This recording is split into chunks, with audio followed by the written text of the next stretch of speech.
Welcome to Quack&Co, the board game channel where every video is 10 minutes or less guaranteed, and today we're talking about Unsettled. And specifically, a question that I have seen asked on my videos, other videos, the forums, the Kickstarter page, because Unsettled has received a ton of praise. And there's a lot of reason for that.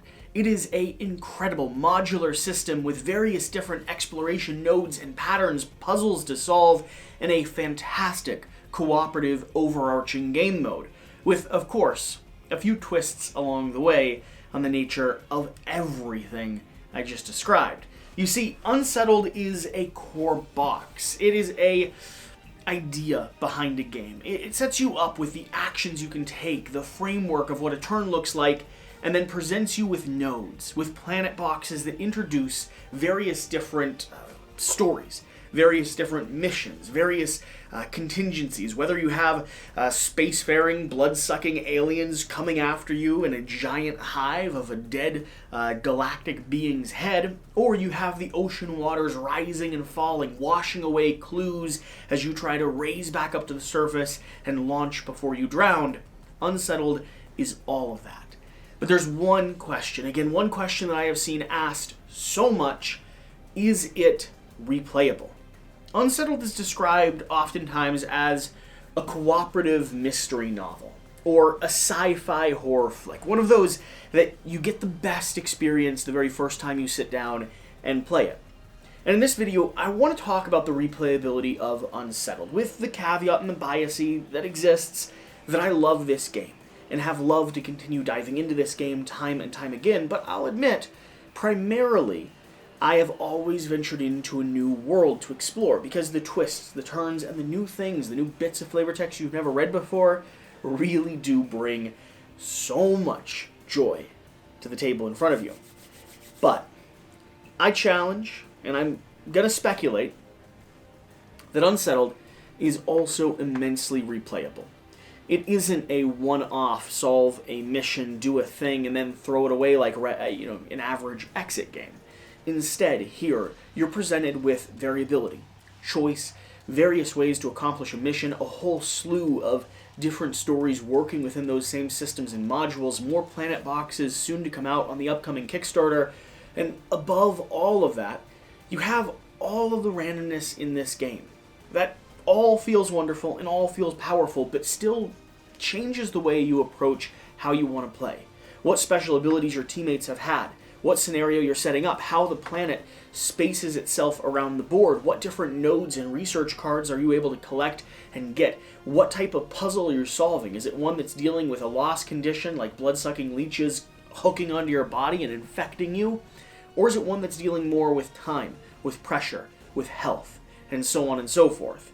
Along with that, there's a variety of opportunity nodes, story missions, and so much more that you won't see all of them every time you play a mission. In fact, you won't see all of them every time you play a mission multiple times. Every scenario, every story, while the beats are the same across the board, and the puzzle you're trying to solve is the same, the framework for that puzzle and how it randomizes itself across the table, that is what changes, even if you're only playing one individual story and not opening up brand new ones. So, let's dig into this. I have some notes over here on the areas that I think Unsettled becomes replayable in. First, let's start off just with the nature of these mission boxes. These planet boxes are going to contain 3 core stories each, and there's a total of 6 of those.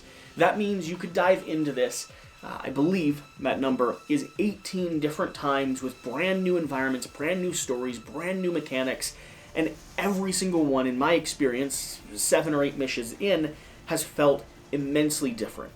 From running away from a galactic superpower to again being chased by mobs of venomous creatures, being infected with spores and becoming a host parasite, to just exploring the wasteland and doing your best to stay above the sandstorms. This game, every time you open a new module, starts playing with your expectations of it. And so 3 core stories, 6 core planet boxes with 3 core stories each. Now, let's say you've opened up one of those planet boxes and one of those stories. The odds are you're not going to beat every single one, unless, like me, you conveniently miss some rules along the way. This is a hard game. This is a game that will have you running back to the ship, ready to set up another session and try it again, because the mission was not what you expected, and the steps you needed to take in order to accomplish whatever you're going after is something that you kind of learn along the way. So the first time you play a mission, it's about discovery. It's about making mistakes and usually falling apart. The second time might also be the same, getting to that last 5th or 6th story card, and then again collapsing. The third or fourth time you dive into this game, into each specific scenario, is where you're going to be perfecting your strategy. How quickly can I do it? How can I twist and turn the expectations? So what randomizes this game? What randomizes Unsettled? Well, first is going to be the map setup. Not only is every module and every story and every module different with the map terrain you have, but every setup is different as well. You see, there are some locked-in things, like where the scarab is or how the grid is laid out, but from different session to different session, you're going to find that this map randomizes itself in a way that is always challenging. From floating asteroids that aren't connected with cards that spin as you play, to this module alone, where all we had was the scarab and every other card here has spaced itself out appropriately. You even have like the rotting hive mind that I was talking about that has an internal and exterior part. You have to dive through a node in order to get to each place, but when you're in one, you're pretty far away from the other without a few quick steps and a few convenient moves. So the randomization, the planet setup, is always presenting a new challenge. Let's talk about the story and win condition.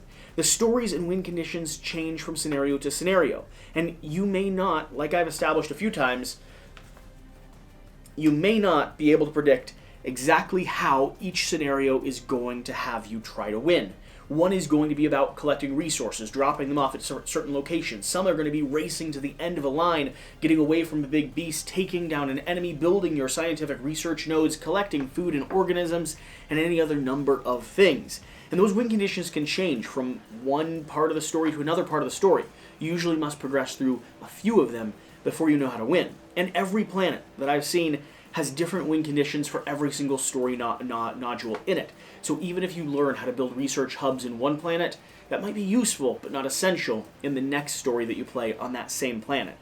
The items are going to change. The different types of abilities you get, both on your character board with the different type of personality traits you take that change the nodes or change the superpower abilities you have, to the different types of breakthroughs and the different types of anomalies you discover.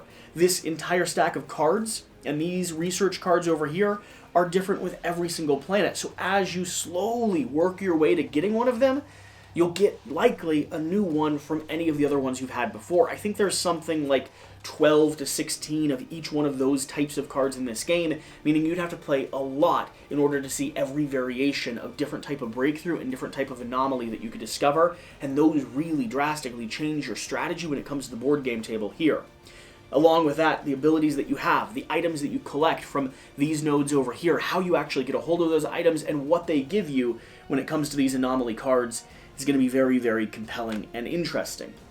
Let's talk about opportunities. Opportunities are going to be this giant stack of cards that you have here, with some being more quest-based and others being things that you can do at specific nodes where you put down your little marker.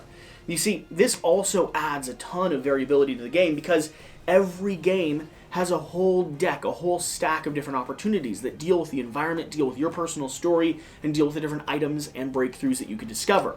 And these are different in every planet, with tons of rich thematic flavor text and a lot of different ways to explore and accomplish them. And the odds are you'll only be doing anywhere from 3 to 4 of them every round, and there's a lot more of them sitting there. And then finally, Luna's powers and abilities. Luna here is going to have her own powers and abilities that'll change from node to node. So the question, is Unsettled replayable? I'd say absolutely it is, because everything across the board here is vast, mysterious, and open-ended, with a lot of heavy strategy and a few moments where you have to have a bit of quick thinking.